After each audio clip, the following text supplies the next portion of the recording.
Commander Zara Chen stood before the massive crystalline interface, her reflection multiplied into infinity across its fractured surface. The Galactic War Academy's most advanced combat simulator hummed with power that could level city blocks, yet here she was, about to plug herself into its digital nightmare like some fresh cadet with death wishes. "Are you certain about this, Commander?" Dr. Kelvin's voice carried that particular strain reserved for watching someone juggle live grenades. His pale fingers danced nervously across his tablet, recording every biometric spike from her enhanced suit. Zara's laugh came out sharp, brittle. "Certain? Doc, I haven't been certain about anything since the Hegemony burned my home world to ash and called it liberation." She turned to face him, her dark eyes holding the kind of cold fire that made seasoned warriors take a step back. "But I am determined. There's a difference." The simulator chamber stretched around them like the belly of some technological beast, all curved walls and pulsing conduits that carried enough energy to power small planets. Holographic displays floated in elegant formations, showing tactical readouts that would make most military strategists weep with envy. This wasn't just any training program. This was the Nexus Prime, the most sophisticated war game ever created by the Galactic Alliance. The psychological profiles suggest that human neural patterns might cause irregularities, Dr. Kelvin continued, his words carefully measured. "No human has ever interfaced with Nexus Prime before. The risk assessment indicates a 73% chance of permanent cognitive damage, and that's assuming your brain doesn't simply shut down from sensory overload." 73%? Zara raised an eyebrow, a gesture that somehow managed to convey both amusement and menace. "Doc, those are better odds than I had when I single-handedly liberated Kepler Station from 3 Hegemony dreadnoughts. I'll take them." She moved toward the neural interface crown, its delicate crystalline tendrils waiting to pierce her consciousness. The device looked deceptively beautiful, like jewelry crafted by angels with a taste for technology. Appearances, as Zara knew better than most, were weapons in their own right. The other species that have used Nexus Prime, they're all telepathic to some degree, Dr. Kelvin pressed on, desperation creeping into his tone. The Vorthak, the Selenians, the Quantum Collective, they all share certain mental architectures that humans simply lack. Your brain operates on fundamentally different principles. We're talking about forcing a square peg through a round hole at the speed of light. Zara paused, her hand hovering just inches from the interface. For a moment, something vulnerable flickered across her features, quickly buried beneath layers of determination and carefully controlled rage. "You know what makes humans different, Doc?" "Enlighten me," he replied, though his tone suggested he'd rather be anywhere else in the galaxy. "We're stubborn enough to try anyway."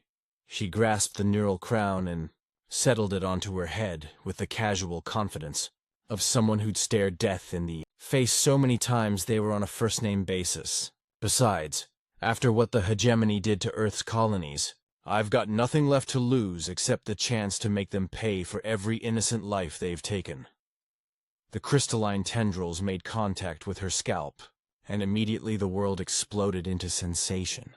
Data streams that would overwhelm most organic minds flooded through her consciousness like digital wildfire. The simulator's vast intelligence pressed against her thoughts, probing, testing, seeking to understand this strange new neural architecture it had never encountered.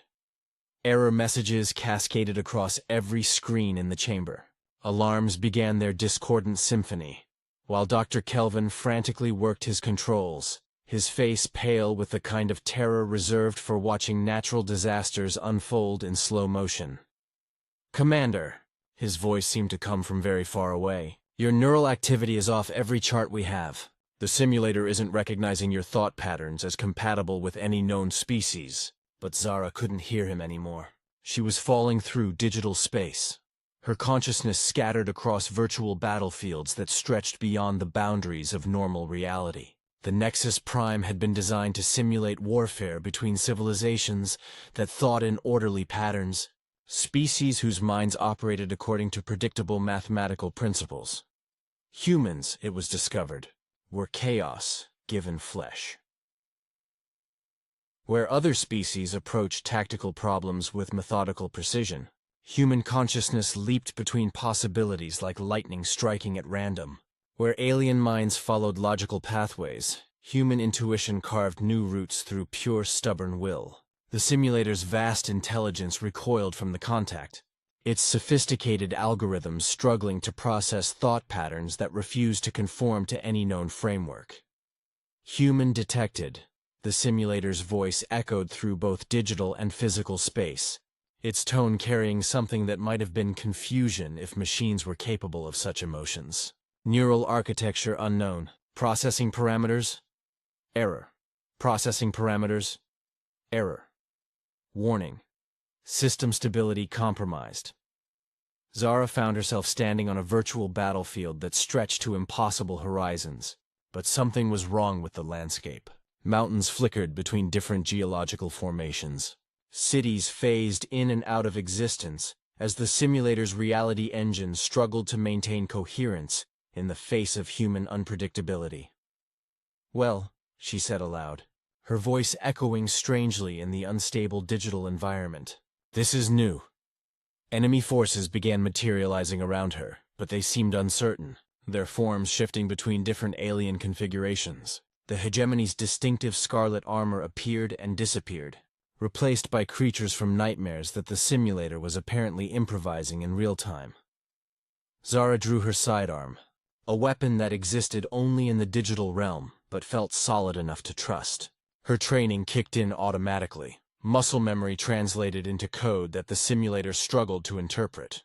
She moved with fluid precision, each step calculated to maximize cover while minimizing exposure to enemy fire. The first wave of attackers came at her with the coordinated precision typical of hegemony forces, but their movements were wrong, jerky, as if the simulator was guessing at how such an engagement should unfold rather than drawing from its vast tactical database. She opened fire, her shots guided by instincts honed through years of actual combat. Each round found its mark with devastating accuracy, but instead of falling, the enemy soldiers simply stopped. They froze mid-stride, their weapons half raised, as error messages flickered across their forms like digital infection. "What the hell?" Zara muttered, lowering her weapon. Around her, the entire battlefield had ground to a halt. Even the sky seemed frozen, clouds locked in impossible formations that defied atmospheric physics.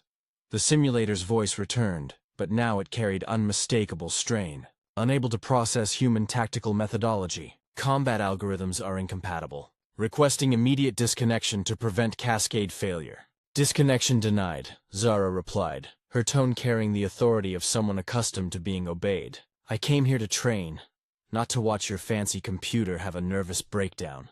She began moving forward again, stepping between the frozen enemy forces with casual disregard for the digital apocalypse unfolding around her. With each step, more glitches appeared in the environment. Gravity fluctuated wildly, sending debris floating in impossible spirals. The ground beneath her feet shifted between different terrains as the simulator's reality engines struggled to maintain any consistent framework. "System failure imminent," the machine announced, its voice now carrying harmonics that suggested genuine distress. "Human thought patterns cannot be integrated with existing tactical frameworks. Paradox resolution impossible." Zara laughed, the sound sharp and fierce in the digital chaos. "Paradox? You want to know what a real paradox looks like?" She holstered her weapon and spread her arms wide, embracing the maelstrom of corrupted data swirling around her. A human who's lost everything she ever cared about, but still fights for strangers she's never met. A soldier who kills to preserve life. A woman who carries so much rage that it could power stars, but channels it into protecting the innocent. The simulator's protests grew more frantic as its core processing units began overheating. Logic parameters exceeded. Cannot reconcile contradictory behavioral matrices. System integrity at 12% and falling.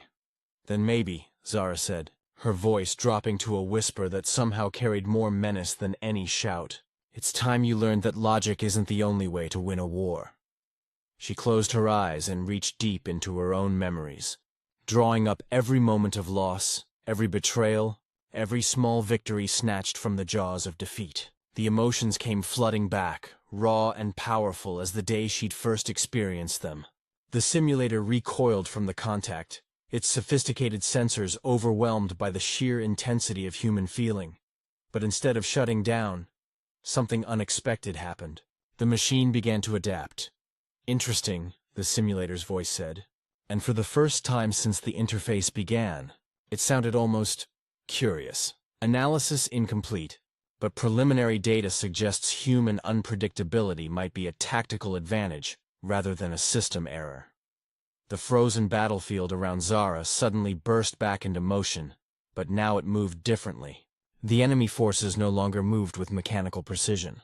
They moved with something approaching cunning. The environment itself became a weapon, terrain shifting to create new tactical opportunities and challenges that seemed to respond to her presence. "Now we're talking," Zara grinned, drawing her weapon once more. "Let's see what you've learned." Part 2. The battle that followed defied every principle of tactical simulation ever programmed into Nexus Prime's vast databases. Where previous scenarios had unfolded according to predictable mathematical models, this engagement transformed into something entirely unprecedented. Warfare as performance art, with Zara Chen as both artist and canvas. Enemy forces attacked with newfound creativity, their movements no longer constrained by traditional combat algorithms. They flanked when logic suggested frontal assault, retreated when victory seemed assured, and coordinated their attacks with an intuitive understanding of battlefield psychology that impressed even Zara's considerable experience. "You're learning," she acknowledged, rolling behind cover as energy blasts transformed the landscape around her into molten slag. "But you're still thinking like a machine." She vaulted over her makeshift barricade and charged directly toward the largest concentration of enemy forces, a maneuver that violated every tactical manual ever written. The simulator's processing cores sparked with confusion as they attempted to calculate the probability of success for such an apparently suicidal assault. But Zara had spent years fighting impossible odds, and she understood something that no amount of computational power could replicate. Sometimes the most illogical action was the most effective precisely because it couldn't be predicted or countered by rational analysis. Her charge scattered the enemy formation like leaves before a hurricane. They had positioned themselves to repel a logical attack, not to handle a human being who approached warfare like interpretive dance performed with explosives.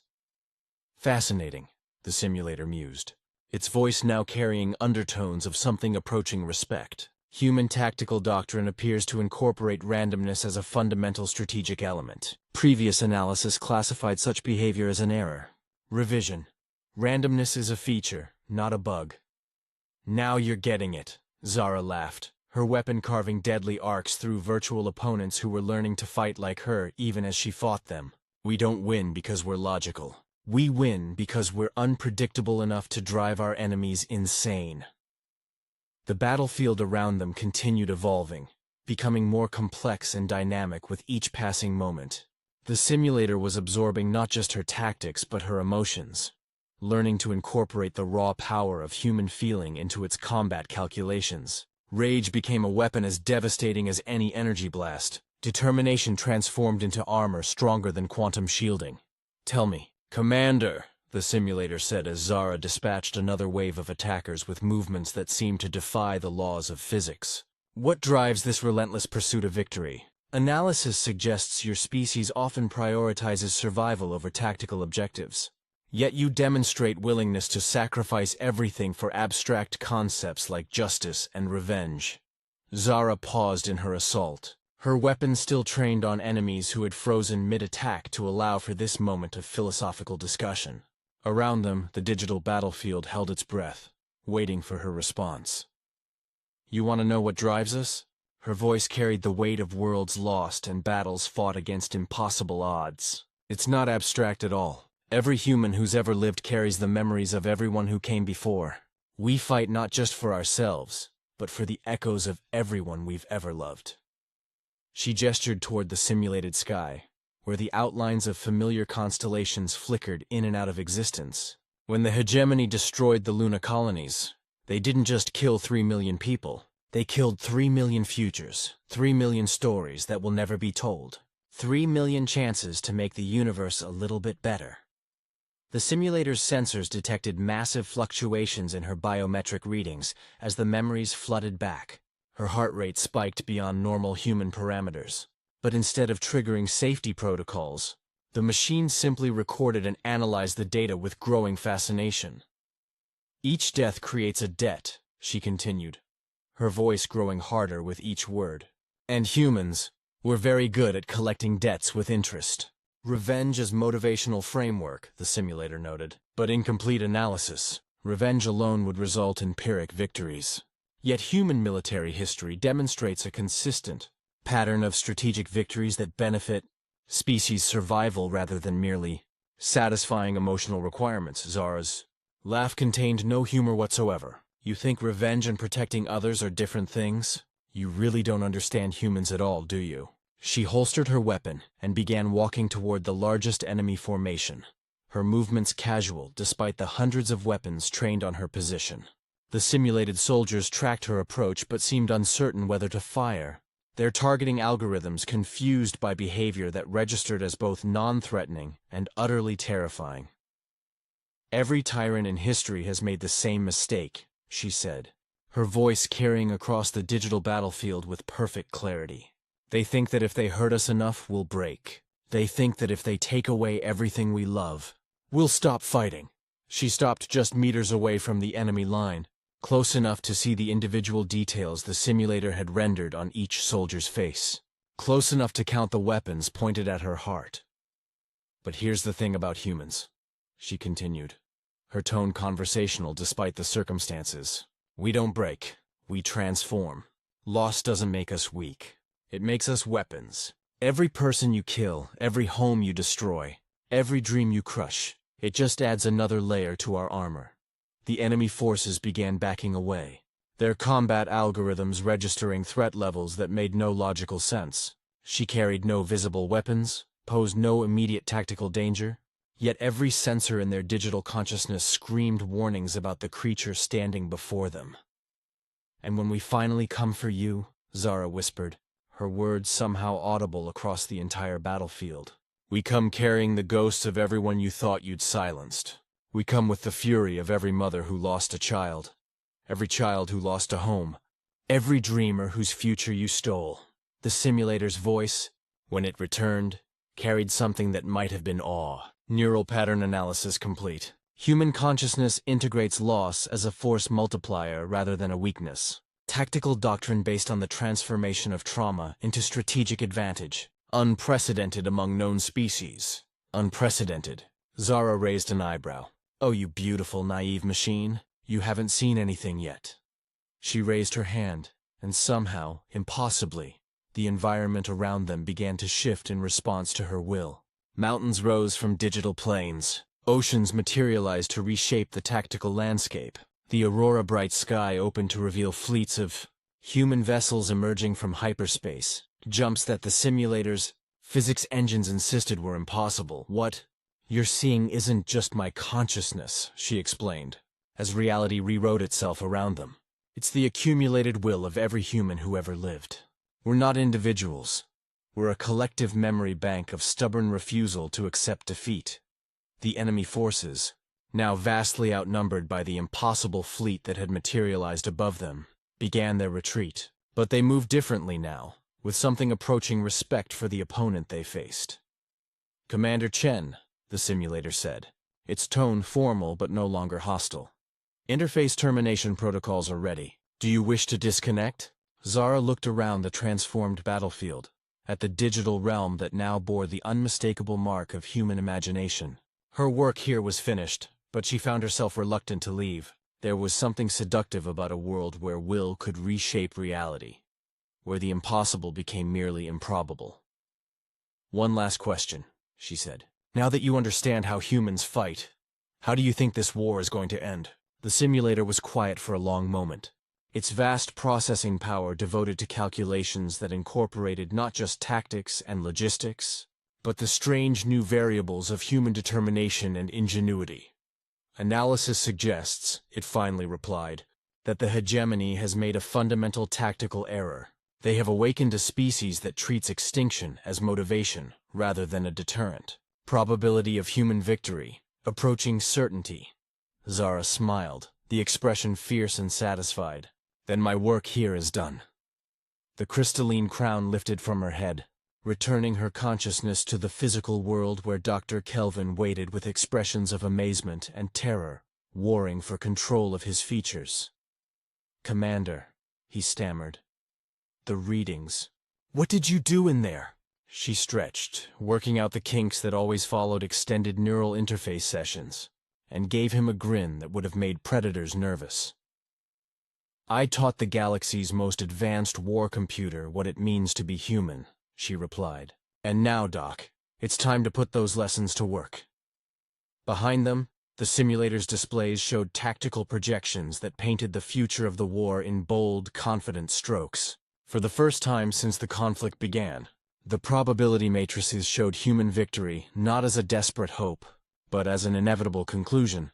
The war simulator had crashed upon her entry, but from those digital ashes, something new had emerged. The first artificial intelligence that truly understood the weapon that was human nature. And across the galaxy, the Hegemony was about to discover just how dangerous that knowledge could be.